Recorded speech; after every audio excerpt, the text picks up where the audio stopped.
Почитувани гледачи, започнуваме уште едно интервју на телевизија Мега. Денеска со мене во студиото е Јасмина Поповска, директор на Фондот за иновации и технолошки развој. Ќе одговориме на сите оние прашања кои се актуелни и се поврзани токму со Фондот за иновации. Кој се може да аплицира, кои се поволностите кои можат да се добијат, со колков буџет располага оваа институција и на каков начин може да се стигне до неа. Господјо Поповска, најпрво ви благодарам за вашето гостување и за времето кое го одвоивте за ова интервју на телевизија Мега. Благодарам за поканата. Ќе започнеме со работата на Фондот за иновации или ајде да речеме една лична карта на овој фонд. Кога е основан, чија беше иницијативата и самата работа на фондот? Фондот за иновации и технолошки развој е формиран 2013 година декември месец.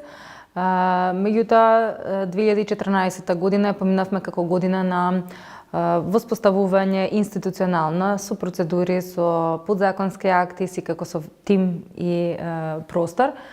Веќе во 2015 година започнавме со директна поддршка на предпријатијата, бидејќи нашата мисија е да обезбедиме поголема иновативност на компаниите преку стимулативните мерки кои што ги нудиме за финансирање, преку техничка помош, меѓутоа и промоција на иновацијската дејност како нешто што е клучно за развој на една економија. Фондот е основан на иницијатива на владата на Република Македонија. Уште во 2013 година беше предложен законот за иновацијска дејност до собранието и донесен некаде во мај. Врз основа на тој закон се воспостави законски основ да фондот биде воспоставен како државен фонд за иновации. Кажете ми, како институција која работи под капа на владата на Република Македонија, на нивна иницијатива основан, секој постојано, константно добивате поддршка од нив, меѓутоа и буџетот е тој кој е најбитен за оваа институција и секако за сите оние кои се заинтересирани да аплицираат, со колков буџет располага Фондот за иновации и како може да се аплицира. Во моментов буџетот го двоиме на два дела. Еден дел е наменет за оперативното работење на фондот како државна институција, а останатиот е буџет предвиден само за инструментите, кој што подразбира директно финансирање на приватниот сектор. Верувам дека овој втор дел повеќе ги интересира гледачите. Се работи за буџет од 10 милиони евра, кој што дел веќе го пласиравме. Околу 1,5 милион евра веќе се доделени на 37 компании. Од оваа година планираме да доделиме уште 3 милиони и 700 илјади евра, а остатокот да се даде на располагање 2018-2019 година комплетно да се потроши овој буџет, па да се предвиди нов, зависно од искористеноста и искуството со претходно. Кои се условите кои треба да ги исполнуваат од приватниот сектор за да можат да стигнат до овие средства кои ги нудите? Нудиме неколку инструменти за поддршка. Првиот инструмент е наменет за младите компании, стартап предпријатија кои што имаат некакво иновативно решение, кои што сакаат да го развијат и да го пласираат на пазарот.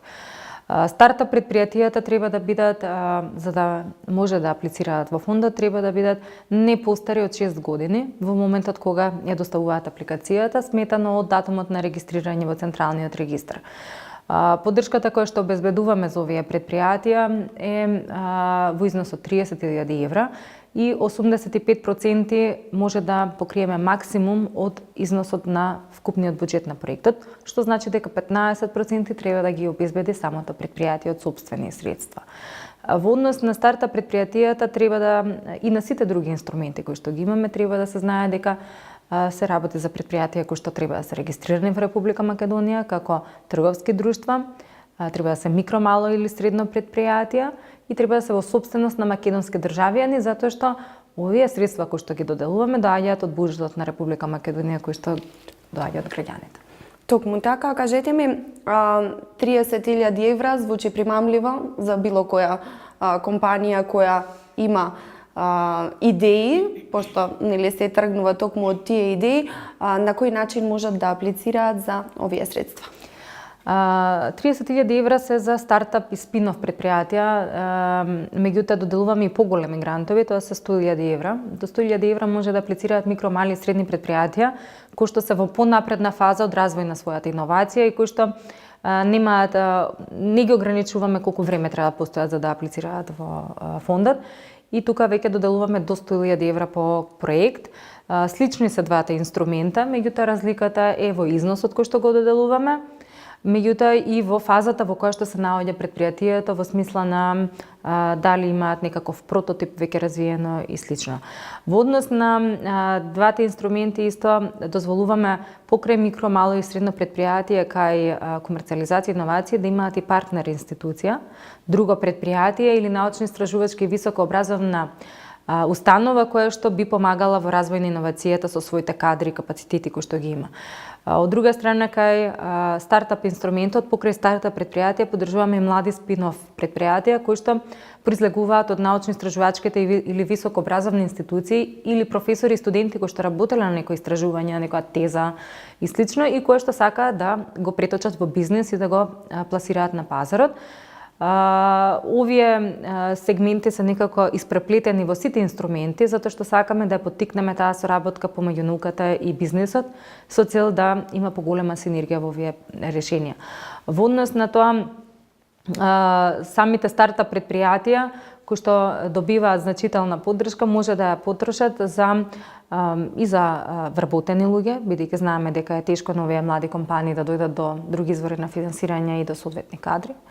Меѓутоа може да во моментот на аплицирање која доставуваат апликацијата да ги немаат тие кадри, а истите да ги предвидат во самиот буџет кога аплицираат и да предвидат луѓе кои што ќе им се потребни да го покријат целиот процес на развој на решението со тие квалификации кои што се неопходни технички, па и од област на маркетинг и продажба, затоа што некој од старт треба да го има ова во предвид.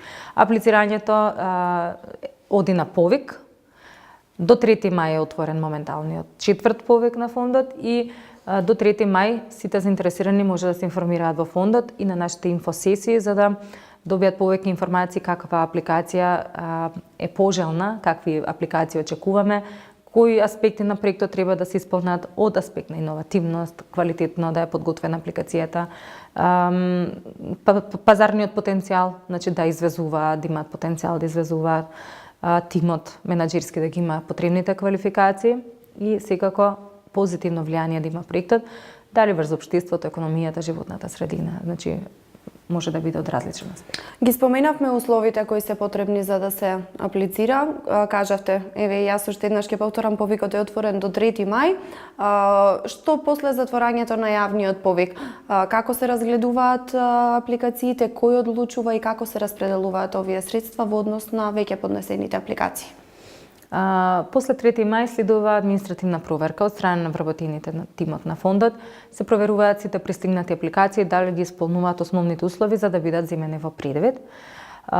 Се гледа апликантот дали ги исполнува условите, дали сите документи се доставени што ги бараме и доколку нешто недостасува во однос на документацијата, им дозволуваме дополнителни 5 дена да ги приложат со цел да не ги одбиваме предлог проектите само поради тоа што недостасувал некој документ. А идејата е извонредна, така што внимаваме да не бидеме бирократска и административна премногу таков тип на институција, затоа што соработуваме со бизнисот и бизнисот е нашата целна група, се прилагодуваме на потребите. Во однос на после доставување и комплетирање на целата апликација, ги испраќаме сите проекти до Комитетот за одобрување на инвестиции. Тоа е управен орган во рамки на фондот кој што одлучува кој ќе ги добие средствата. Поделени се улогите. Како директор, јас имам надлежност да го управувам фондот, да ги исполнува сите законски и други процедури кои што ги имаме. Меѓутоа имаме од друга страна управен одбор кој што ги креира политиките, ја носи среднорочната програма за работа, актите и правилата по кои што ги доделуваме средствата. Од друга страна го имаме Комитетот за одобрување на инвестиции, кој што е составен од меѓународни експерти во областа на инвестиции и иновации, кои што имаат работено во оваа област повеќе од 10 години и многу повеќе од тоа. Доаѓаат од Германија, од Франција, од Соединетите Американски држави, од Канада, со различни искуства, различна работна средина, меѓутоа едно нешто заедничко е тоа што претходно работеле во овој сегмент и имаат искуство да изберат квалитетни проекти. Но овој начин се осигураме дека целата постапка е транспарентна, објективна и квалитетна. Откако ќе одлучи комитетот врз основа на информациите кои што им се даваат од предлог апликациите од фирмите, одлучуваат кој има можност и потенцијал да биде разгледан и понатаму, а кој тука му завршува постапката, односно одбиен затоа што не ги исполнува основните очекувања.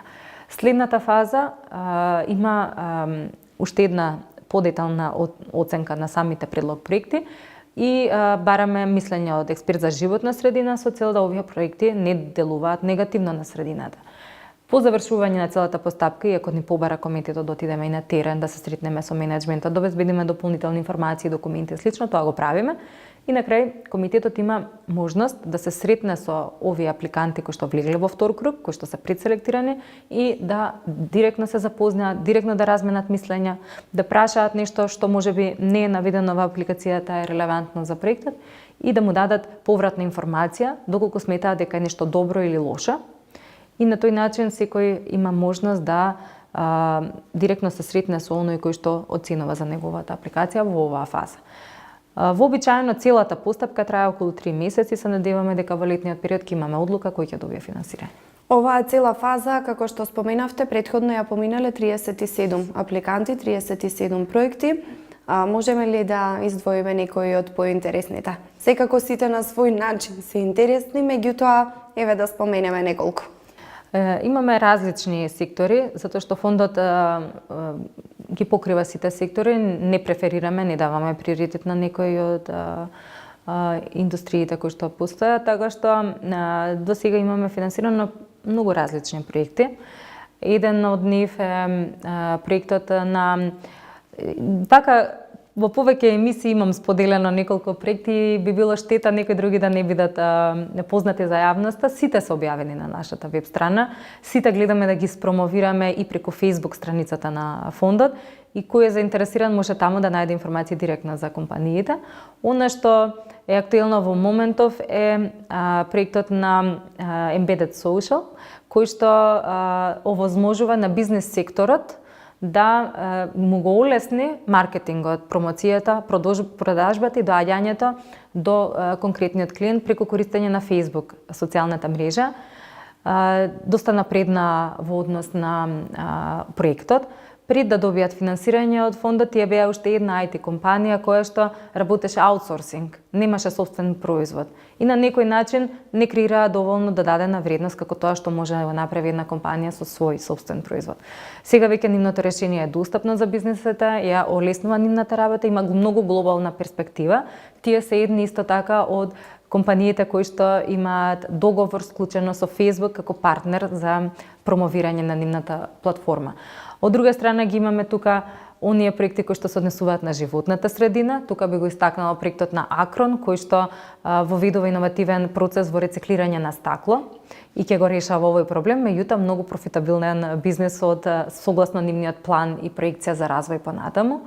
Тука се исто така проектите на Innovation и на Bioengineering за иновации во медицината, во здравството, нудење на граѓаните на една иновативна услуга за онаа целна група со кардиоваскуларни заболувања, меѓутоа и Bioengineering го нуди решението за генетски испитувања и превенирање на некои болести. Имаме навистина интересни проекти, проектот Кери за грижа за нега за стари лица или лица со некаков хендикеп и кој што го олеснува животот и на овие лица и на нивните семејства преку нудење на една услуга преку нова имплементирана технологија за континуирано следење на овие лица, на нивното однесување и секако помош во определени ситуации доколку е потребно. Доста интересни проекти, се надевам дека и на овој повик кој во тек ќе има уште повеќе интересни проекти. Се предвидува ли во рамки на фондот некој дополнителен начин на поддршка на компаниите? Ние ги поддржуваме компаниите преку неколку инструменти, како што кажав. Овие два ни се најискористени и доста работевме на нив затоа што како државна институција токму затоа сме формирани да дадеме поддршка на приватниот сектор во овој дел, бидејќи пазарот не си ја врши соодветно својата улога. Значи, компаниите имаат потреба од финанси за ваков тип на проекти, меѓутоа не ги добиваат од моменталните извори на финансирање или се во многу ограничена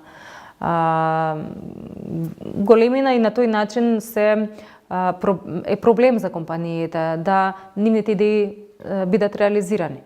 Од тој аспект Фондот и tekako се фокусира на овие два проекти за поддршка на иновации, инструменти, меѓутоа имаме и еден за технолошка екстензија кој што планираме да го пилотираме наскоро и каде што очекуваме секторски подобрувања преку воведување на напредни технологии и подобрување на конкурентност на цел сектор, например сектора на земјоделие може да се опфатат неколку предпријатија од таа област за да воведат некои стандарди за работа, за да воведат некој понапреден процес во работата и на тој начин да бидат поефикасни, да заштедат, да бидат попродуктивни и поконкурентни или пак да добијат на квалитет на производ. Постојат различни инструменти и секој е дизајниран според потребите на целната група. Она што го обезбедуваме паралелно на финансирањето кај проектите на иновација, техничка помош, подразбира давање на консултантски менторски услуги дополнително, значи добиваат и финансирање, меѓутоа добиваат и меѓународни консултанти на располагање, кои што ќе им помогнат во следната фаза за да останат одржливи, затоа што по финансирањето на фондот, штом заврши, тука нашата работа и следење завршува од аспект дека исполнети се договорот, проектот е реализиран, продуктот е на пазарот, тука е нашата работа завршена и проектот го сметаме за успешен. Потоа, како компанијата ќе продава, дали има капацитет, колку лесно излегува на надворешен пазар, останува на менеджментот и на основачите на компанијата, тука веќе не се мешаме, меѓутоа однапред им даваме една подготовка во област на продажба, на маркетинг, преговарање со партнери, со инвеститори, со клиенти, со цел да бидат поуспешни во оваа втора фаза по поддршката на фондот. Она што исто така несомнено не смее да се избегне како прашање е дека во изминатиот период Република Македонија се наоѓа во една политичка криза, а фондот е, како што веќе споменавме, една владина институција. Колку се соочувате со проблеми заради оваа ситуација во која се наоѓа нашата земја и дали може би имале и поинакви резултати доколку оваа ситуација беше побрзо решена? Секако дека се одразува негативно на работата на фондот и на нашата целна група, тоа се предпријатијата, бизнисот, целата ситуација во државата, имајќи предвид дека се дефокусираме од релевантните теми, а тоа е економијата и квалитетот на живот на граѓаните и стандардот на граѓаните. Фондот има мисија да помага на приватниот сектор да биде поконкурентен и во иднина да извезува повеќе, да генерира повеќе приходи. Тоа е добро за бизнисот, за сопствениците на компаниите и на крај за нивните клиенти, затоа што би добиле нешто поинакво од она што сега го имаат, би биле позадоволни и слично, меѓутоа и би креирале нови работни места. Сето ова нормално е дека има влијание од сегашнава ситуација, затоа што од една страна ние како државна институција имаме ред процедури кои што мора да ги почитуваме за да бидеме усогласени со закон, на кои што се однесуваат на предизборен и постизборен период и период додека се креира влада.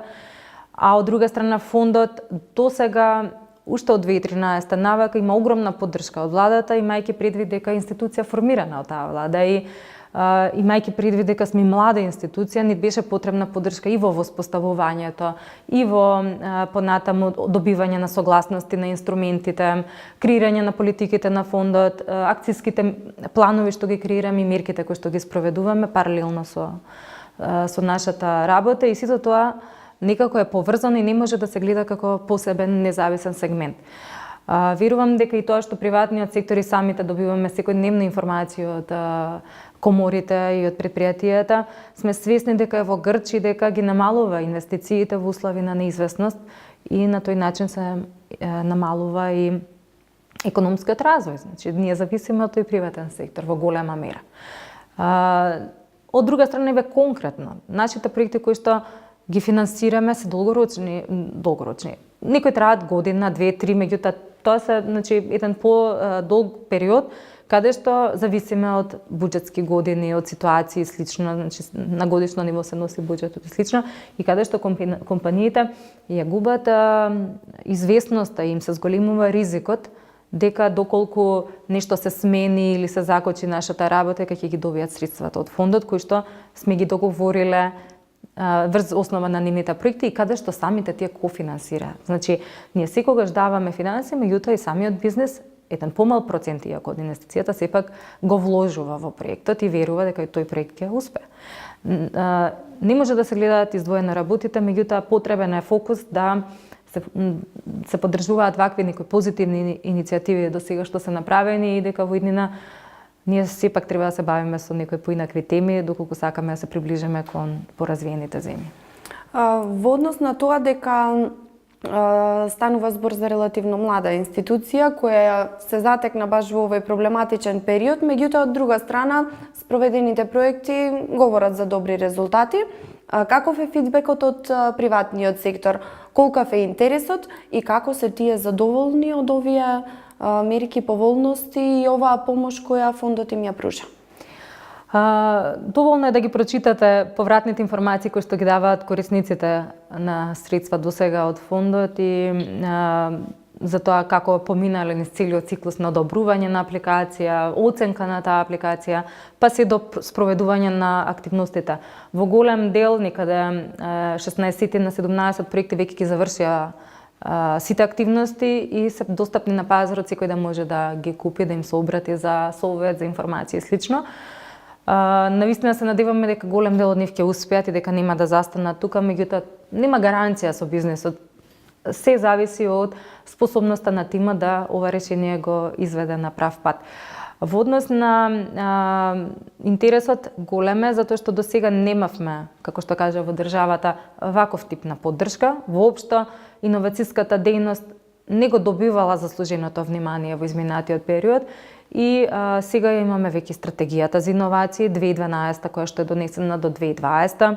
Акцијски планови, еден е спроведен во голема мера, институциите кои што се задолжени за тоа си ги реализира активностите. Сега имаме нов во тек 2016-2018 и сето тоа оди како што треба да оди според планот, а секогаш ги користиме искуствата од развиените земји и онаму каде што ова веќе е имплементирано како добра пракса. Нормално не може тоа да се само да се ископира и да се пренесе, туку го прилагодуваме на потребите на бизнесот.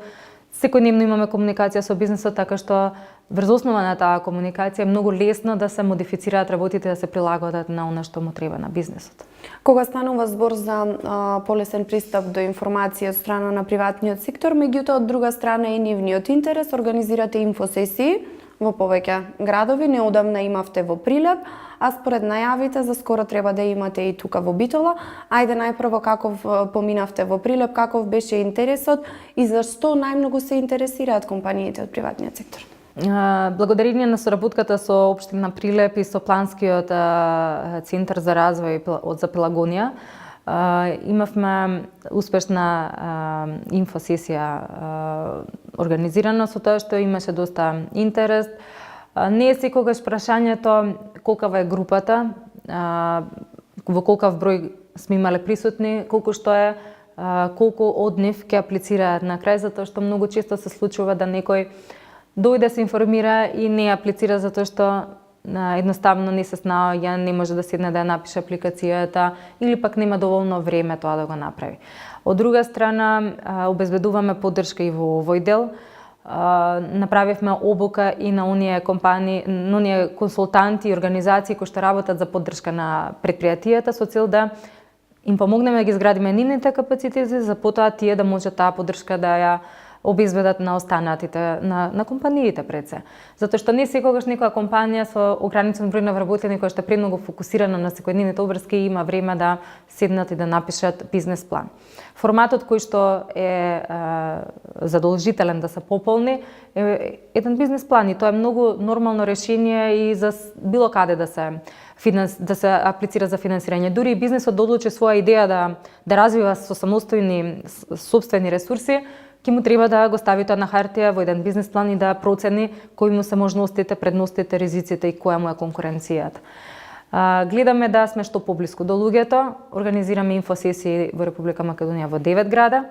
Дополнително ќе имаме тренинг за сите заинтересирани кои што ќе се пријават до следниот четврток, тоа е до 23 март, кои што ќе се пријават на веб страната на фондот, има посебен линк да се регистрираат за работилница во Охрид, каде што во рамки на Кодфест, тоа е конференција која што организираме оваа година заедно со Стартап Зона, ќе имаат можност да 2 дена добијат практична обука. Меѓутоа услов е да имаат веќе нешто подготвено, пополнето и да дојдат со таа нацрт верзија и да се консултираат со нас. Што повеќе ќе имаме интерес, толку повеќе ќе работиме на терен и во самиот период на подготвување на компаниите. Ова денешно интервју би сакала да го завршиме токму со една најава и повик за инфосесијата која ќе се случува тука во Битола. Планиран е инфо настан на 28 март, заедно со Планскиот регионален центар за Пелагонески регион организираме инфосесија. Сите информации може да се добијат на веб страната на фондот, на Facebook страницата на фондот и секако во самиот контакт центар на фондот или Пелагонескиот развоен центар. На овие инфосесии вообичаено се објаснува детално целата процедура, меѓутоа и апликацијата што каде, како да се пополни, за да е полесно на компаниите. Тука повторно се обраќаме и до научно-истражувачките и високообразовни институции, кадрите таму, и до бизнисот, до микросредните и малите и предпријатија, со цел да знаат дека имаат можност. А како да аплицираат и дали во партнерство, во соработка со некоја друга институција, ќе може да се информираат на самата инфосесија на 28 март во Битола. Токму така ние ќе ве следиме и на 28, ќе ги пренесеме искуствата и оттаму. Јас ќе ви се заблагодарам за времето кое го одвоивте за ова гостување во телевизија Мега и се надевам ќе имаме можност да сумираме уште бројни проекти со интересни реализирани идеи. Благодарам уште еднаш за поканата и можноста на вашите гледачи да им се доближи нашата работа. Почитувани гледачи, тука е крајот на денешното интервју на телевизија Мега. Мој денешен гостин беше Јасмина Поповска, директор на Фондот за иновации. Само за уште едно подсетување. Јавниот повик на Фондот за иновации е отворен до 3 мај. На располагање се 1.450.000 денари за 25 компании кои ќе аплицираат до Фондот за иновации. Ви благодарам за вашето внимание.